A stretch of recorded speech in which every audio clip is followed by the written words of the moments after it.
یہ ایک فرضی کہانی انہوں نے بیان کی ہے، انہیں صورتحال اس طرح پیش آ سکتی ہے اور آتی رہی ہے اور آتی ہے، ایسے حادثات کئی ہو چکے ہیں۔ تو آگے لکھتے ہو کہ اب جہاز ساکن ہے، مسافر دیر تک اس حادثے کے زیر اثر اپنی اپنی نشستوں پر بے حس و حرکت بیٹھے رہتے ہیں۔ پھر ایک بچے کی رونے کی آواز انہیں ہوش میں لاتی ہے، وہ باہر دیکھتے ہیں تو انہیں برف اور چٹانوں کے سوا کچھ نظر نہیں آتا۔ اب انہیں علم ہوتا ہے کہ وہ معجزانہ طور پر زندہ بچ گئے ہیں۔ بعض کو چوٹیں آئی ہیں لیکن زیادہ تر محفوظ ہیں۔ ایک نوجوان اٹھ کر ہنگامی راستے کا دروازہ کھولنے کی کوشش کرتا ہے، پھر چند لوگ اور ایک ایروسٹس اس کی مدد کرتے ہیں۔ بالآخر وہ دروازہ کھل جاتا ہے، جہاز میں مسرت کی چیخیں سنائی دیتی ہیں، وہ لوگ باہر نکل جاتے ہیں۔ ادھر ادھر گھوم کر انہیں اندازہ ہوتا ہے کہ وہ ایک پہاڑ کی چوٹی پر کھڑے ہیں، یعنی جہاز ٹکرا کے چوٹی پر رک گیا ہے اور پہاڑ کے اوپر اس وقت موجود ہے۔ یہ جگہ کافی کشادہ ہے، پہاڑ کے چاروں طرف گہری کھائیاں ہیں جن کی تہہ بھی نظر نہیں آ رہی، اور چونکہ پہاڑ پہ ہے تو دوسری طرف گہری کھائیاں ہیں۔ اب ان کی خوشی کی آہستہ آہستہ سرد پڑنے لگتی ہے، انہیں اندازہ ہوتا ہے کہ وہ فوری موت سے بچ گئے ہیں، لیکن اب انہیں یہاں سے سک کر مرنا ہے۔ جہاز کا کاکپٹ مکمل طور پر تباہ ہو چکا ہے، پہاڑ کی اس چوٹی پر موبائل فون کام نہیں کر رہے۔ اب وہ یہاں بے یار و مددگار پڑے ہیں، ان کے پاس کوئی ایسا ذریعہ نہیں کہ وہ دنیا کو بتا سکیں کہ وہ کہاں ہیں، اور انہیں فوری مدد کی اشد ضرورت ہے۔ اگر مدد زیادہ دیر تک نہ آئی تو شدید سردی انہیں ہلاک کر دے گی۔ رات کے ہونے میں صرف چند گھنٹے باقی ہیں۔ زیادہ تر لوگوں کو اپنی موت سامنے نظر آنے لگی۔ یہ موت ہوائی حادثے میں ہلاک ہونے سے زیادہ خوفناک اور تکلیف دہ ہے، ظاہر ہے بھوکے پیاسے مرنے والی بات ہے۔ دوسری جانب ریڈار پر جہاز کے غائب ہونے اور رابطے کے مکمل طور پر منقطع ہو جانے کی وجہ سے ہوائی اڈے پر پہلی ایمرجنسی نافذ ہو گئی، یعنی ہوائی اڈہ جہاں سے وہ نکلا تھا اور اس کے ریڈار سے وہ غائب ہو گیا، تو پہلی ایمرجنسی نافذ ہو گئی۔ ایئرپورٹ والوں نے پہلی ایمرجنسی نافذ کی۔ اگر خاص وقت تک جہاز سے رابطہ نہ ہو سکا تو دوسری ایمرجنسی نافذ ہوگی۔ یہ سسٹم ہے ایویشن کا کہ ایک ایمرجنسی نافذ ہوتی ہے جیسے ہی طیارہ ریڈار سے غائب ہوتا ہے، پھر دوسری تھوڑا دیر ویٹ کیا جاتا ہے، اگر نہ آئے کوئی رسپانس نہ ملے وہاں کے وائرلیس سے، جہاز کے پائلٹ سے، تو پھر وہ دوسری ایمرجنسی نافذ کرتے ہیں اور جہاز کی تلاش پھر شروع کر دی جاتی ہے۔ دوسری ایمرجنسی کے بعد بھی کوئی رابطہ اگر جہاز سے نہیں ہوتا تو پھر تلاش شروع کر دی جاتی ہے، لیکن اس وقت تک پہاڑ کی چوٹی پر رات ہو چکی ہوگی۔ صبح تک مسافروں میں چند لوگ ضرور موت کی گود میں جا چکے ہوں گے۔ ایسے موقع پر انسان کی سب سے بڑی خواہش کیا ہوتی ہے؟ یہی نا کہ وہ کسی طرح باہر کی دنیا کو بتائے کہ وہ فلاں جگہ مصیبت میں ہیں، لہٰذا ان کی مدد کے لیے فوراً پہنچو۔ یہ بات دنیا والوں کو جتنی جلد معلوم ہوگی اتنا ہی ان کے زندہ رہ جانے کا امکان ہوگا۔ اسی نازک موقع پر ہمیں یہ بات جاننے کی ضرورت ہے کہ کیا کسی قسم کی ٹیکنالوجی اس سلسلے میں ہماری مدد کرتی ہے؟ یعنی یہ وہ موقع ہے کہ جب ہمیں احساس ہوتا ہے اور خیال آتا ہے کہ کیا کوئی ایسی ٹیکنالوجی ہے جو ہماری ایسے مصیبت کے موقع میں مدد کر سکے اور جس کے ذریعے سے لوگوں تک ہمارے اطلاع پہنچ سکے۔ اس سال خوش نصیبی سے اس کا سوال کا جواب ہاں میں ہے، یعنی واقعی ایسی ٹیکنالوجی ایجاد ہو چکی ہے جو باہر کی دنیا کو ہماری لوکیشن بتا سکے۔ 1970 کے دہائی میں امریکہ، کینیڈا، فرانس اور سوویت یونین، اب روس ہو چکا ہے، وہ نے مشترکہ طور پر مصنوعی طیاروں کا ایک گروہ خلا میں چھوڑا۔ مقصد یہ تھا کہ مصنوعی سیارے ان ٹرانسمیٹروں کی آوازیں سنیں جو اس وقت چلائے جاتے ہیں جب کوئی حادثہ پیش آ جائے۔ مثلا اگر کوئی ہوائی جہاز گر جائے، اس میں ایسا ٹرانسمیٹر لگا ہوا جسے اصطلاح میں ایسے ٹرانسمیٹر کو بیکن کہتے ہیں، بیکن کہا جاتا ہے، تو وہ خود بخود چالو ہو کر ایک خاص فریکوینسی خارج کرنے لگے گا۔ یعنی ٹیکنالوجی یہ ہے کہ ایک ٹرانسمیٹر لگا ہوتا ہے ہر جہاز میں، حادثے کی صورت میں پھر وہ خود بخود کام کرنے لگتا ہے اور سگنل بھیجنے لگتا ہے۔ مصنوعی سیاروں کے گروہ میں سے جب کوئی سیارہ اس جگہ کے اوپر سے گزرے گا جہاں وہ حادثہ پیش آیا ہے تو وہ بیکن کا سگنل وصول کر کے اسے زمین پر واقع اپنے اسٹیشن بھجوا دے گا. یعنی اس جہاز کے اوپر سے اگر کوئی جہاز گزر رہا ہے حادثے والے جہاز لوکیشن سے، تو یہ سگنل اس کو مل جائے گا اور پھر وہ اڑتا ہوا جہاز اس سگنل کو آگے ایئرپورٹ تک فارورڈ کر دے گا، ایویشن تک فارورڈ کر دے گا. اس زمینی اسٹیشن کو لوکل یوزر ٹرانسمٹ یا LUT کہتے ہیں. لوکل یوزر ٹرانسمٹ LUT کہتے ہیں. دنیا میں اس وقت 3 قسم کے بیکن استعمال ہو رہے ہیں. ایک وہ جو ہوائی جہاز میں لگائے جاتے ہیں، دوسرے وہ جو بحری جہاز یا کشتی میں لگتے ہیں، اور تیسرے وہ جو لوگ اپنے ساتھ پہاڑی یا دیگر دشوار گزار علاقوں میں لے جاتے ہیں. جو جنگلوں میں، ڈیزرٹ میں، پہاڑی علاقوں میں جاتے ہیں، وہ اپنے ساتھ یہ بیکن بھی لے جاتے ہیں. ٹرانسمیٹر ہوتا ہے تاکہ مشکل وقت میں وہ کانٹیکٹ کر سکیں ایئرپورٹ سے یا اپنے خلائی مرکز سے. تو لہٰذا جب کوئی حادثہ پیش آتا ہے تو ان کے بیکن چالو کر دیے جاتے ہیں یا خود بخود چل پڑتے ہیں. بعض یعنی چالو کرنا پڑتا ہے، اسٹارٹ کرنا پڑتا ہے، بعض خود بخود آٹومیٹک چل جاتے ہیں حادثے کی صورت میں. اس وقت خلا میں ایسے 7 سیارے گردش کر رہے ہیں جو ان بیکنوں کی آواز سن اور پہچان سکتے ہیں. یعنی خلا میں بھی ایسے سیارے گھوم رہے ہیں جو بتایا گیا.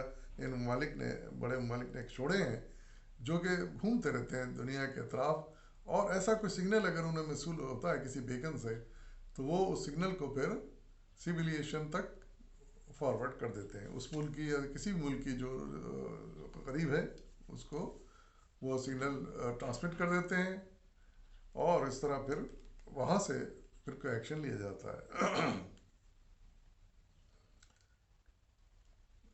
اس سارے خلائی نظام کو کوسپاس سرسٹ کوسپاس سرسٹ کا نام دیا گیا ہے. کوسپاس ان سیاروں کا نام ہے جو روس نے بنائے ہیں، اور سارسٹ ان کا جو امریکہ نے تیار ہوئے ہیں. اس نظام کا صدر دفتر لندن میں واقع ہے. اس وقت دنیا کے 25 ممالک اس کے رکن ہیں. انہوں نے اپنے ملکوں میں LUT لگائے ہوئے ہیں جو اوپر بیان کیا گیا نا، لوکل یوزر ٹرانسمیٹر. یہ مصنوعی سیارے سے خارج ہونے والا سگنل سنتے اور بیکن کی جگہ کا تعین کرتے ہیں. یہ مصنوعی سیارے سے، یہ جو SUT ہیں، یہ مصنوعی سیارے سے خارج ہونے والے سگنل کو سنتے ہیں، اور پھر بیکن کی جہاں سے یہ سگنل آ رہا ہے، جہاز کا جہاں ایکسیڈنٹ ہوا ہے وہاں سے یہ چونکہ بیکن کے تھرو ریسیو ہو رہا ہے ان کو، تو وہ اس بیکن کی جگہ کا پتہ لگا لیتے ہیں. پھر وہ LUT کے اندر ایک جدید کمپیوٹر نصب ہوتا ہے جو بیکن کی جگہ کا تعین کرتا ہے. اس کے بعد بیکن کے متعلق معلومات ایک دوسرے اسٹیشن کو بھیجتا ہے جسے مشن کنٹرول سینٹر یا MCC کہتے ہیں. MCC کے کمپیوٹر کے اسکرین پر پوری دنیا کا نقشہ نظر آ رہا ہوتا ہے. نظر لگائیے آپ. MCC جو مشن کنٹرول سینٹر جو ہے اس میں پوری دنیا کا نقشہ نظر آ رہا ہوتا ہے. دنیا میں جہاں کوئی بیکن چالو ہو وہ اس اسکرین پر نقطے کے مانند ظاہر ہو جاتا ہے. کہیں بھی کوئی بیکن اگر سگنل بھیج رہا ہے، چاہے وہ کسی جہاں ہوائی جہاز کا ایکسیڈنٹ ہوا ہو یا کوئی آدمی جنگل میں یا ڈیزرٹ میں کھو گیا ہو، اس کے پاس بیکن ہو، اس نے بیکن آن کر دیا ہو اور اس سے سگنل آ رہا ہو، تو وہ اس سینٹر تک پہنچ جاتا ہے اور ان کے اسکرین پر ظاہر ہو جاتا ہے. وہ MCC سے یہ معلومات ریسکیو کوآرڈینیشن سینٹر یا RCC کو بھیجی جاتی ہیں. MCC سے پہلی معلومات RCC کو بھیجی جاتی ہیں جس کا نام ہے ریسکیو کوآرڈینیشن سینٹر. یہ سارا عمل یعنی LUT سے MCC اور وہاں سے RCC تک معلومات کا جانا چند سیکنڈ میں مکمل ہو جاتا ہے، اور یہ سلو نہیں ہوتا ہے، چند سیکنڈوں کے اندر ہوتا ہے. ظاہر اس وقت ایمرجنسی ہوتی ہے اور جلد از جلد ہونا چاہیے یہ سارے کام. RCC وہ جگہ ہے جہاں سے فرد یا افراد کو بچانے کے لیے ٹیمیں روانہ ہوتی ہیں. RCC یعنی جیسے بتایا کہ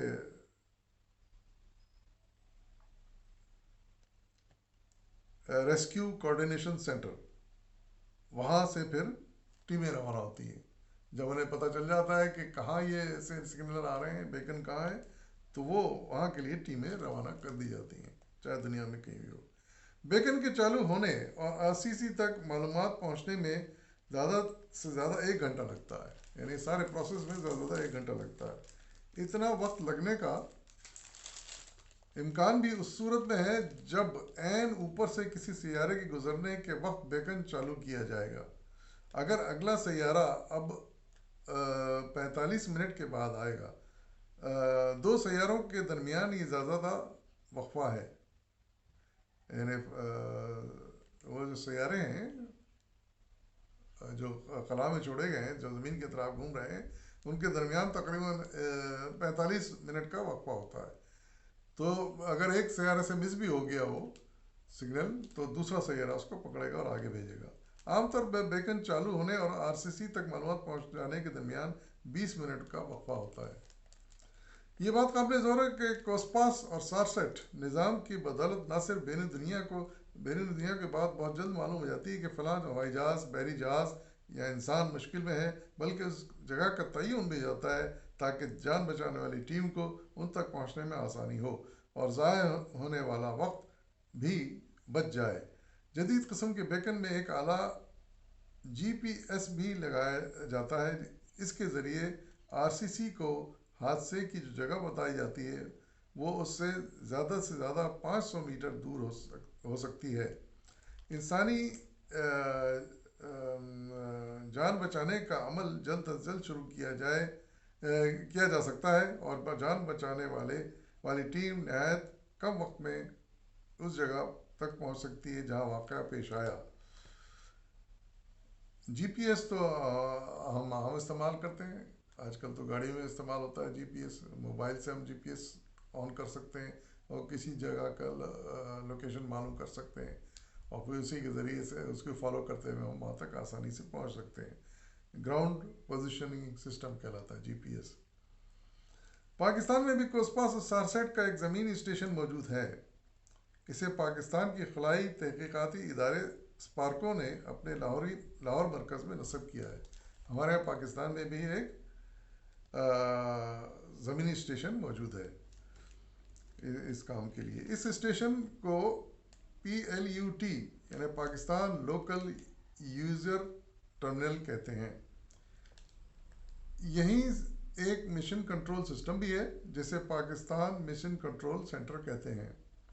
یہ پاکستان، بھارت، مشرق وسطیٰ، چین، وسط ایشیا کی ریاستوں ایران، عراق، ترکی، بنگلہ دیش اور سری لنکا میں چالو ہونے والے کسی بھی بیکن کا سراغ لگا سکتا ہے. یعنی ان ملکوں کے لیے یہ جو ہمارے یہاں پاکستان میں لگا ہوا ہے یونٹ، یہ ان ملکوں سے سگنل وصول کر سکتا ہے. یہ بات یہاں ملحوظ خاطر ہے کہ بیکن 3 مختلف فریکوینسیوں پر کام کرتے ہیں، یعنی 406 میگا ہرٹز، 243 میگا ہرٹز یا 121.5 میگا ہرٹز. شروع کی 2 فریکوینسیوں کے بیکنوں کا پاکستانی مشن کنٹرول سینٹر کو تبھی پتہ چلے گا جب وہ مندرجہ بالا جگہوں میں چالو ہوں. 406 میگا ہرٹز کا بیکن دنیا میں کہیں بھی چالو ہو، مقامی مرکز کو اس کا علم ہو جائے گا. ضرورت اس امر کی ہے کہ پاکستان میں اس مفید نظام سے خوب فائدہ اٹھایا جائے اور جتنے بھی مقامی ہوائی جہاز اور بحری جہاز اور کشتیاں ہیں ان میں بیکن نصب کیا جائے. اس کے علاوہ سیاح جو پاکستان کے دورے پر آئیں وہ بھی اپنے ساتھ رکھ سکتے ہیں تاکہ اگر کبھی کسی پہاڑی علاقے میں انہیں کوئی مسئلہ پیش آئے تو ان کی بروقت مدد کی جا سکے.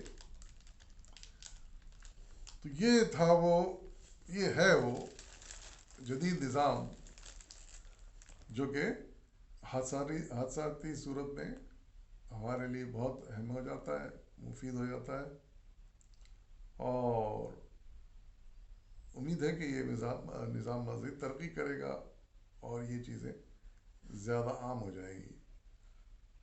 فی الوقت تو یہ مخصوص ملکوں اور مخصوص جگہوں کے لیے ہیں.